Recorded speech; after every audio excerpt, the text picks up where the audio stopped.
Salut à tous, aujourd'hui je vais faire la critique sans spoiler de deux films, Captain Marvel et Le Chant du Loup. Alors on commence tout de suite avec Captain Marvel, qui est un film de super-héros américain réalisé par Anna Boden et Ryan Fleck.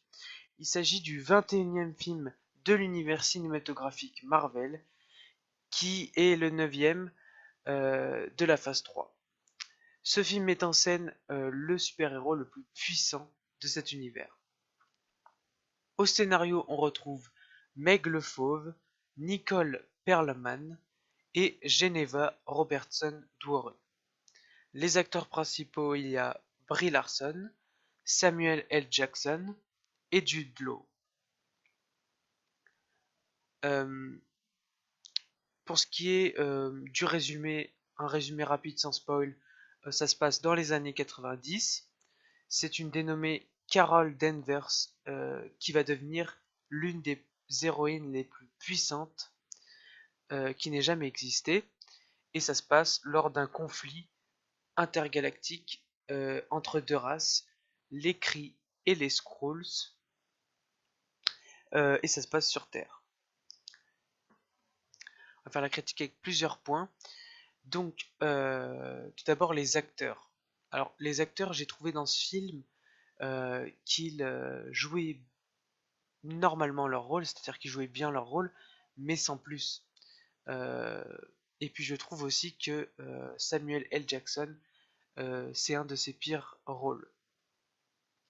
Euh, mais ce qui est bien, le point positif dans ce film, c'est la relation entre le personnage principal, donc Captain Marvel, et Nick Fury. Euh, Ensuite, pour ce qui est du scénario, j'ai trouvé que le scénario était assez classique, avec un twist au milieu du film, euh, une histoire plutôt basique, les méchants, les gentils, voilà. Et puis, sans plus, quoi. C'est un scénario plutôt basique. Ensuite, pour ce qui est de la musique, j'ai trouvé qu'il y avait une musique pareil assez classique pour un Marvel, pour un film d'action, pour un film de science-fiction. Mais il y a un truc qui m'a dérangé, c'est certaines musiques pop. Ok, ça se passe dans les années 90, mais des fois il y a des scènes sérieuses et ils mettent une musique pop en fait. Donc ça se voit que vraiment ils ne se prennent pas au sérieux. Ensuite, pour ce qui est de l'humour Marvel, là il y en a un peu beaucoup. C'est-à-dire que tout le long du film, il y a quelque chose qui provoque de l'humour dans tout le film. Je ne dirais pas ce que c'est, mais il y a vraiment de l'humour toutes les 5 minutes. Donc vraiment, le film n'est pas sérieux du tout, en fait. Euh, pour ce qui est de mon avis, j'ai pensé que le film, je pense d'ailleurs, que le film n'est pas allé très loin.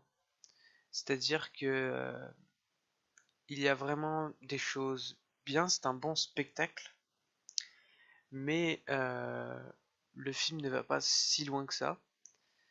Il présente juste le personnage en fait. Il n'y a pas de vrai enjeu dans ce film. Je le comparerais un peu à Ant-Man 2, sauf que Ant-Man 2, c'était une suite d'Ant-Man 1, donc c'était même pas une présentation de personnage. Là, c'est une vraie présentation de personnage, mais mais ça ne va pas très très loin et c'est dommage. C'est dommage. L'humour est un peu trop présente, je trouve, et les effets spéciaux. J'ai oublié de parler des effets spéciaux. Les effets spéciaux sont assez basiques pour ce qu'on peut faire en 2019. Ça m'a pas choqué, vraiment, ça m'a pas étonné quoi. Voilà, donc je mettrai à ce film la note de 2,5 sur 5, c'est-à-dire la moyenne, c'est-à-dire 5 sur 10 et 10 sur 20. Et voilà, c'est une petite déception, mais il fallait bien présenter le personnage. Et maintenant, on va se faire la critique du film Le Chant du Loup. Le film Le Chant du Loup est un film dramatique, thriller français, écrit et réalisé par Antonin Baudry. Et c'est d'ailleurs son premier long métrage. Les acteurs principaux, il y a François Civil, Omar Sy, Mathieu Kassovitz et Reda Kateb. Les sociétés de production, on retrouve les productions du Trésor, Pathé Productions, Shifumi Production. Euh, c'est l'histoire d'un spécialiste de la guerre acoustique qui est à bord d'un sous-marin et il a un rôle essentiel, c'est qu'il peut entendre les moindres bruits pour détecter par exemple les sous-marins ennemis, etc. Et il commet une erreur qui a failli coûter la vie à son équipage. Et il cherche ensuite à réparer son erreur. Et pour réparer son erreur, il va se retrouver dans un conflit majeur dont il pourrait bien être la solution et le dernier espoir. Alors voilà, je vous en dis pas plus sur l'histoire, mais déjà c'est une histoire assez originale. Parler de sous-marins euh, pour un film français, c'est vraiment pas mal. Donc je vais revenir par plusieurs points encore une fois. Les acteurs, je trouve qu'ils jouent super bien, franchement. Euh, pas une surprise parce qu'il y a quand même un bon casting, mais vraiment ça joue bien. C'est vraiment un casting 5 étoiles. Le scénario, bah, je vous l'ai déjà dit, c'est vraiment original, je trouve.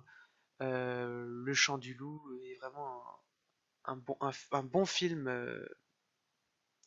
au niveau scénaristique.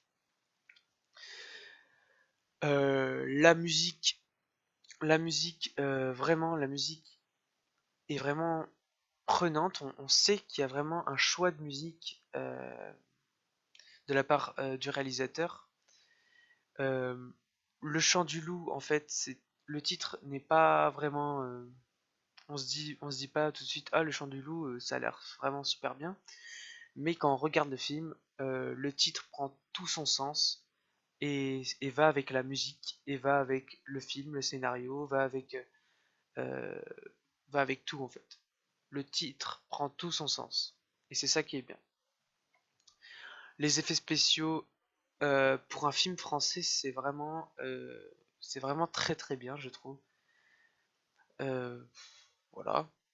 Et ensuite, euh, donc la réalisation est vraiment bien faite parce que vraiment on ressent une tension tout le long du film, alors que c'est dans un sous-marin quoi.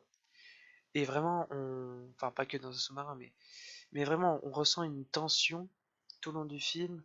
On est pris par l'histoire. Et ça, c'est bien fait. C'est vraiment qu'on est pris par l'histoire et on n'arrive plus à décrocher. Euh, voilà.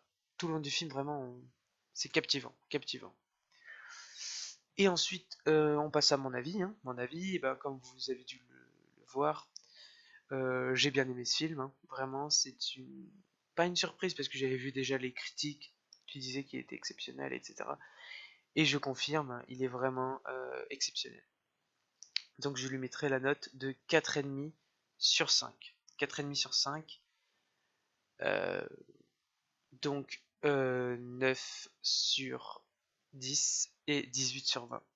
Voilà.